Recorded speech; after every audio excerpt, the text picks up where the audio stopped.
मशरक़ी यरूशलेम में UNRWA headquarter पर इस्राएली फोर्सेस का छापा देखने को मिला है। जी हां, आप चौंक गए ना। मशरक़ी यरूशलेम में UNRWA हेडक्वार्टर पर इस्राएली फोर्सेस ने छापा मारा। छापा मारकर अक़वाम मुत्तहिदा का जो परचम था उसे भी उतार दिया गया। इसराइली फोर्सेज ने मकबूजा मशरक़ी यरूशलेम में अक़वाम मुत्तहिदा की फ़लस्तीनी पनाह गुज़ीनों के लिए relief and works agency, United nation relief and works agency के हेडक्वार्टर पर छापेमारी की।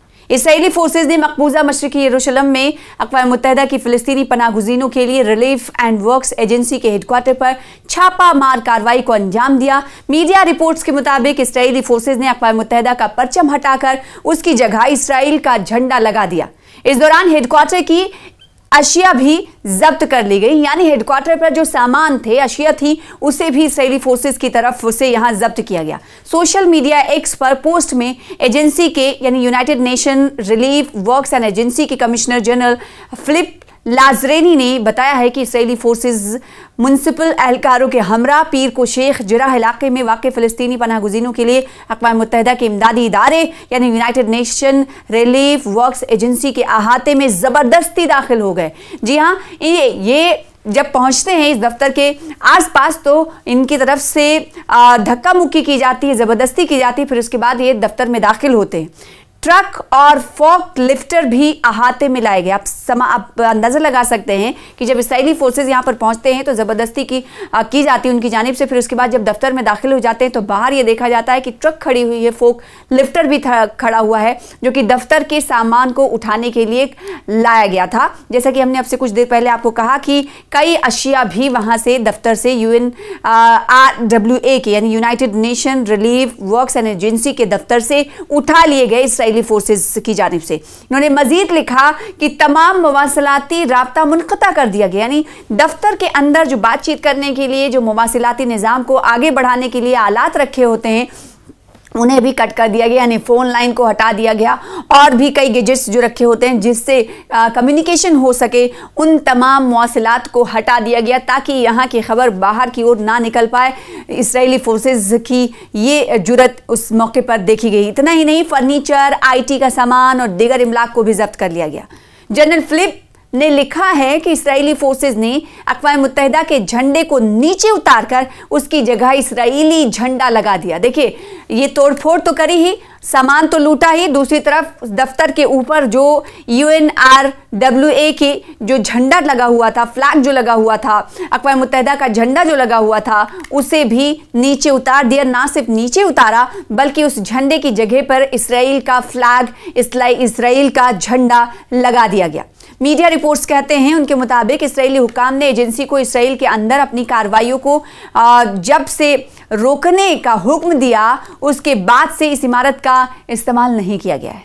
यानी जब इस इमारत में इसराइली फोर्सेस की तरफ से अटैक किया गया, घुसपैठ इस इमारत में, इस दफ्तर में की गई, उसके बाद से कहा गया है कि इस इमारत का इस्तेमाल नहीं किया गया है। United nation relief works agency ने इस साल के आगाज से इस इमारत का इस्तेमाल नहीं किया है।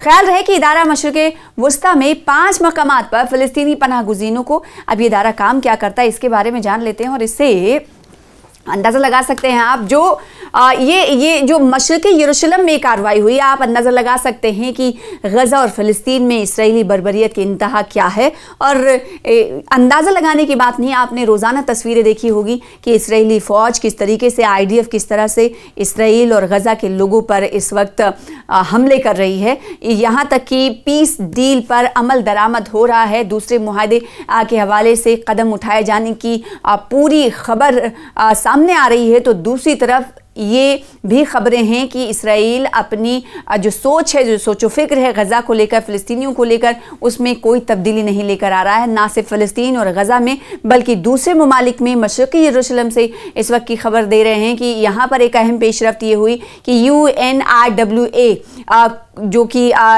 फ़लस्तीनियों के लिए इमदादी इदारा है, United nation relief works relief and work agency, उस पर, उसके दफ्तर पर भी छापा मारा गया। इदारा मशरिक़ी वुस्ता में 5 मकामात पर आपको बताएं कि फ़िलिस्तीनी पनाह गुज़ीनों के लिए काम करता है, जो सेहत, तालीम और दीगर खदमात फराहम करता है। इदारे को गज़ा में हालिया जंग के बाद इसराइल की जानिब से शदीद तनक़ीद और हमलों का सामना करना पड़ा। कमिश्नर जनरल ने कहा कि अक़वाम मुत्तहिदा के मरकज़ को हर तरह की मुदाखलत और हमलों से तहफ़्फ़ुज़ हासिल है। वाज़ेह है कि इसराइल ने 7 अक्टूबर 2023 को इसराइल पर हमास के हमले में कुछ मुलाजमीन के मुलविस होने के दावे के बाद United nation relief and works agency को अपनी सरजमीन पर काम करने से रोक दिया था। इदारे ने उन इल्ज़ामात की तरदीद की थी, जबकि अक्टूबर में बैनुल-अक़वामी अदालत इंसाफ यानी ICJ, international court of justice ने पाया कि United nation relief and works agency के खिलाफ इसराइल के इल्ज़ामात जो थे वो बेबुनियाद थे। ऐसा ही कुछ आपने देखा होगा UNHRC के दफ्तर में, जब मकाम जो है यमन का था और अल-क़स्साम ब्रिगेड्स की तरफ से इस तरह के दफ्तर पर United nation human rights commission के दफ्तर भी छापा मारा गया। तो ऐसे में कहा जा सकता है अल-क़स्साम ब्रिगेड्स पर जिस तरीके से तखरीबी ग्रुप के इल्ज़ाम लगते रहे हैं, तो उनकी तरफ से इस तरह की कोशिशें जब की जाती हैं और जो United nation human rights commission के जो अहलकार हैं, उन्हें कई बार हमने देखा कि गिरफ्तार कर लिया गया, बंदी बना लिया गया और कहाँ लेकर जाया गया उसके बारे में नहीं पता चला। तो इसी नौइयत का ये मशरिक़ी यरूशलेम में वाक़या दिखाई देता है, जो IDF के ज़रिए किया जाता है। अब आप समझ सकते हैं दूसरे ममालिक तक, ये अगर अल-क़स्साम ब्रिगेड्स की बात करें तो वो अपने ही मुल्क में इस तरह की कार्रवाइयों को अंजाम देते हैं, जबकि इसराइल अपने ही मुल्क में अपने मुल्क को छोड़कर दूसरे ममालिक में अपना पैर जो है जमाने की कोशिश कर रहा है। ना सिर्फ पैर जमाने की कोशिश कर रहा है, बल्कि दूसरे को धमका रहा है, डरा रहा है, यहाँ तक कि United nation relief and works agency को भी नहीं छोड़ रहा है। ये आप इन खबर को देखकर अंदाज़ा लगा सकते हैं। तो देखा आपने, जो कार्रवाइयाँ हैं इनमें मुमासलत है, लेकिन एजेंसी और इरादे जो हैं वो अलग अलग हैं। यमन में ही अपनी ताकत का मुजाहरा करने वाली अल-क़स्साम ब्रिगेड्स इस तरह की कार्रवाइयों को अंजाम देती है और इसके पीछे वजह ये होती है कि United nation human rights commission के दफ्तर में काम करने वाले अहलकार यमन के लिए यमन की जो खबरें हैं वो लीक करते हैं, वो कहीं ना कहीं जासूसी करते हैं, इस ज़िम्न में वो कार्रवाइयाँ अंजाम देते हैं। तो दूसरी तरफ United nation relief and works agency के दफ्तर पर जो छापा मारा गया मशरिक़ी यरूशलेम में, जो कि जिसका क़याम था, वो फ़लस्तीनी पनाह गुज़ीनों की सेहत और तालीम पर ध्यान देता, उनके लिए काम करता है। तो अब उस पर इसराइली फोर्सेस की तरफ से छापा मारा जाता है। तो इससे ये अंदाज़ा होता है कि इसराइल ना सिर्फ फ़िलिस्तीन और गज़ा में मुकीम लोगों को निशाना बना रहा है, बल्कि वो ममालिक, वो इलाके जो और वो संगठन, वो इदारे जो फ़िलिस्तीनियों के लिए, पनाह गुज़ीनों के लिए, उनकी सेहत और देखभाल के लिए काम करते हैं, उनको भी निशाना बनाता है। ऐसा पहली बार नहीं है, माजी में भी इस तरह की कार्रवाइयाँ देखी जाती रही हैं। IDF पर भी हमने देखा कि कई रिपोर्ट्स आपने देखे होंगे कि IDF के जो इस तरह की कार्रवाइयों को इसराइल अपने फ़ौज को करने के लिए बोलता है, अंजाम देने को लिए बोलता है। इसीलिए हमने कई बार देखा कि इसराइली फ़ौज के यानी IDF के जो जवान हैं वो खुदकुशी पर भी मामूर हो जाते हैं, खुदकुशी पर भी उतर आते हैं और उनका ये कहना होता है कि जो उन्होंने काम किया है वो दरअसल वो काम करना नहीं चाहते थे, इसलिए पछतावे के तौर पर उन्होंने ये कदम उठाया है।